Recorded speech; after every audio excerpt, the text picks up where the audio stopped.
Olá, louvado seja nosso Senhor Jesus Cristo, para sempre seja louvado, glória ao Pai, ao Filho e ao Espírito Santo, como era no princípio, agora e sempre, amém.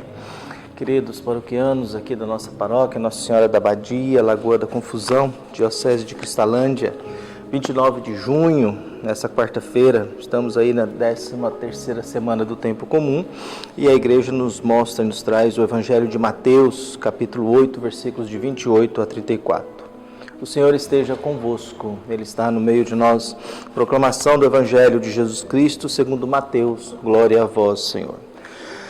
Naquele tempo, quando Jesus chegou à outra margem do lago, na região dos Gadarenos, vieram ao seu encontro 2 homens possuídos pelo demônio, saindo dos túmulos. Eram tão violentos que ninguém podia passar por aquele caminho. Eles então gritaram: "O que tens a ver conosco, Filho de Deus? Tu viestes aqui para nos atormentar antes do tempo?" Ora, a certa distância deles estava pastando uma grande manada de porcos. Os demônios suplicavam-lhe: "Se nos expulsas, manda-nos para a manada dos porcos." Jesus disse: "Ide." Os demônios saíram e foram para os porcos, e logo toda a manada atirou-se no monte abaixo por dentro do mar, afogando-se nas águas. Os homens que guardavam os porcos fugiram, indo até a cidade, contaram tudo, inclusive o caso dos possuídos pelo demônio. Então a cidade toda saiu ao encontro de Jesus. Quando o viram, pediram-lhe que se retirasse da região deles. Palavra da salvação. Glória a vós, Senhor. Caros irmãos e irmãs paroquianos, a gente sempre busca um modo de viver bem. Afinal, tudo aquilo que a gente faz, realiza, busca, é porque nós queremos amar e ser amados. Nós queremos uma paz, nós queremos sair da guerra.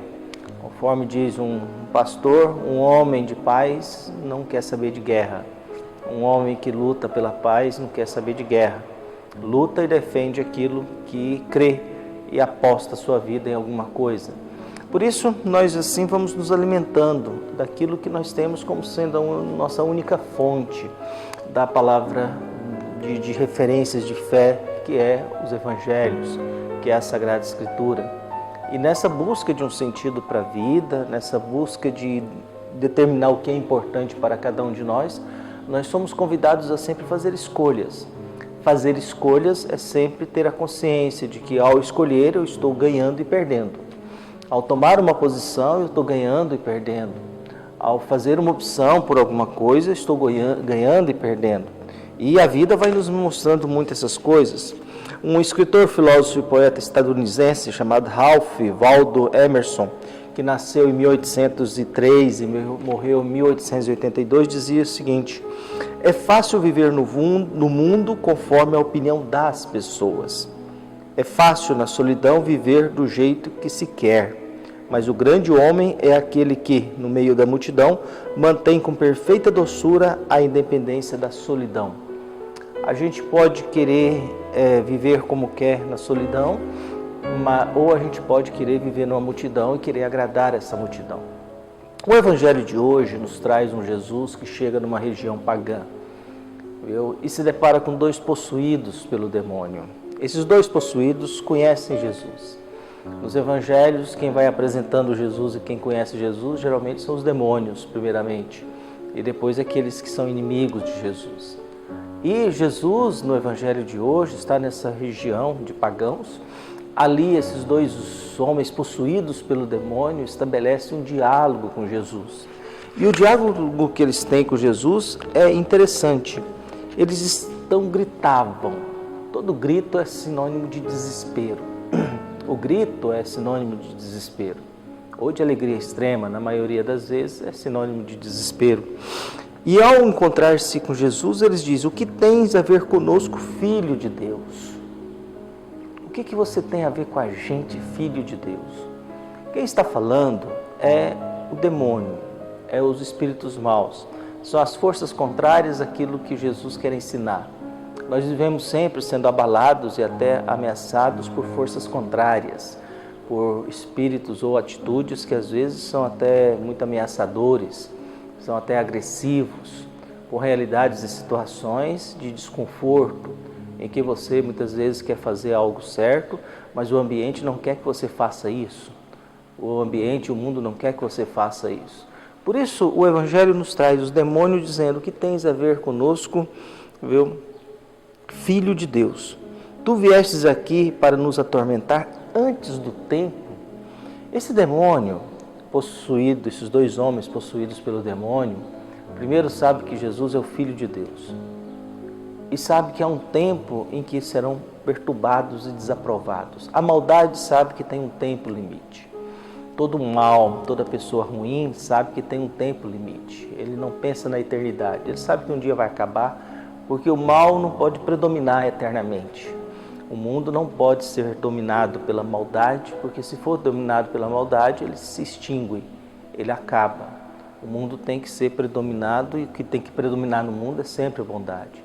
Por isso ele faz o discurso: viestes para nos atormentar antes do tempo, porque haverá um tempo que nós vamos ter que nos enfrentar. Mas você está aqui no território pagão, diante de nós dois homens, e nós sabemos que você é o Filho de Deus, e queremos saber por que você quer nos atormentar antes do tempo. Porque há um tempo do acerto de contas com o mundo da injustiça. Há um tempo de acerto de contas e prestação de contas da existência diante daquele que é o Criador para o mundo da maldade, da injustiça. Viu? E aí, o que se percebe? Ali, a uma certa distância, há uma manada de porcos. Porcos são animais impuros. Os judeus não podem comer carne de porco, porque porco é um animal considerado impuro.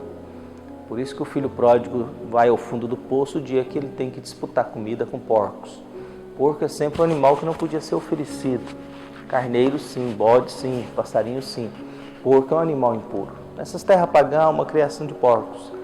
E ao ver essa criação de porcos, eles fazem um pedido para eles: se nos expulsas, manda-nos para a mandada de porcos. Se você vai nos expulsar, quer dizer, Jesus tem poder sobre o demônio. Jesus tem poder sobre a maldade. E eles negociam com Jesus. Se você vai nos expulsar desses homens e vai libertá-los dessa situação de violência, dessa coisa estranha, dessa situação desagradável, desumana, porque eles são descritos como homens violentos, ninguém podia passar por aquele caminho por causa da violência desses dois. E eles determinam: se você vai nos expulsar, mande para os porcos, para aquela manada. E Jesus dá a ordem: ide, permite, negocia. O problema é que quando eles se deparam e estão na manada dos porcos, os porcos se atiram precipício abaixo no mar e morrem todos afogados.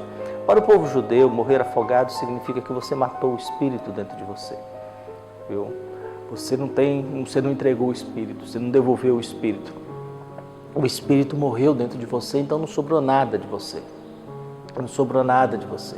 Geralmente um crucificado morria por asfixia, porque ao ficar muito tempo pendurado e às vezes com as pernas quebradas, o pescoço e as costas comprimiam o pulmão e o pulmão acabava não tendo condições de respirar e morria asfixiados. Viu? E aí, nesse contexto todo, tudo bem, dois homens, viu? Esses dois homens estão libertados e aqueles que cuidavam dos porcos saíram fugindo. Foi à cidade e contaram: olha, tem um homem aí que encontrou aqueles dois endemoniados e esses dois estão bem, mas ele mandou os espíritos cair nos porcos e os porcos se atiraram no mar, nós perdemos a manada. A cidade inteira vai ao encontro de Jesus e numa esperança de que agora eles iriam acolher Jesus porque salvou dois homens, expulsou o demônio, essa cidade pede para que Jesus se retire do seu território.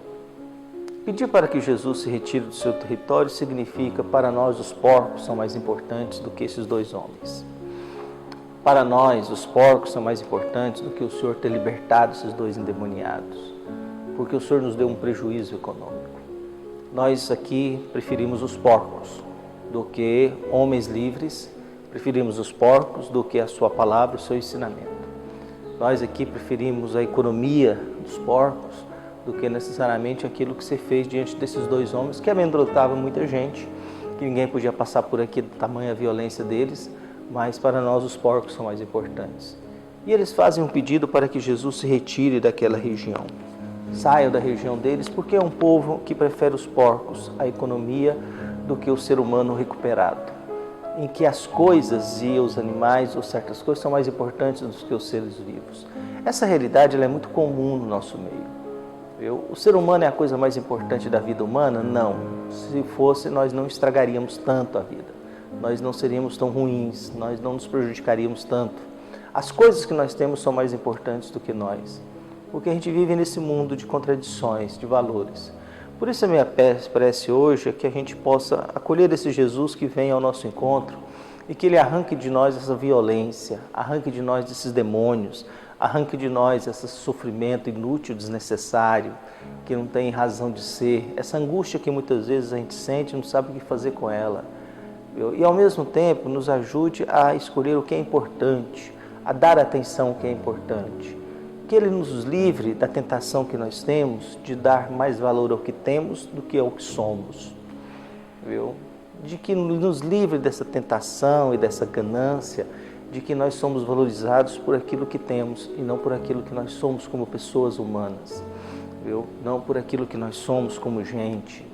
Vivemos num mundo em que você não é reconhecido pelo seu trabalho, pela sua presença, mas pelo poder que você tem.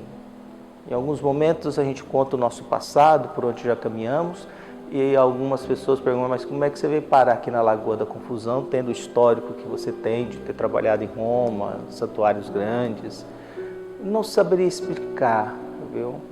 Talvez porque a vida tinha que terminar pequena mesmo. Talvez porque eu não sou formado e não tive a formação de ter ganância pelo poder da igreja, de lutar para ser provincial, lutar para ser bispo, lutar para ter um cargo importante. Viu? Talvez esse é o cargo mais importante que eu tenho na minha vida. O segundo, talvez, o primeiro talvez tenha sido de paraíso, que é o cargo e a responsabilidade mais importante. Mas isso só me foi dado na igreja depois de 20 anos. Depois de mais de 20 anos de padre, é que eu tenho a oportunidade de exercer o meu ministério como um responsável por uma paróquia. Viu? Paraíso tinha mais ajuda. Aqui não, aqui eu sou o único, eu sou responsável único por esta igreja aqui. E a gente tem que cuidar bem dela. Talvez diante de todos os mundos em que eu vivi, talvez esse agora é o que eu tenho mais responsabilidade, o que eu tenho mais obrigação, que eu tenho que pensar em tudo. Mas eu peço a Deus que nos ajude a nos livrar dessa mentalidade de que o que a gente tem, que os porcos são mais importantes do que o que Jesus faz, de que as minhas posses são mais importantes do que o Jesus faz, para que a gente seja libertados da violência que às vezes carregamos dentro de nós. Um abraço e até mais.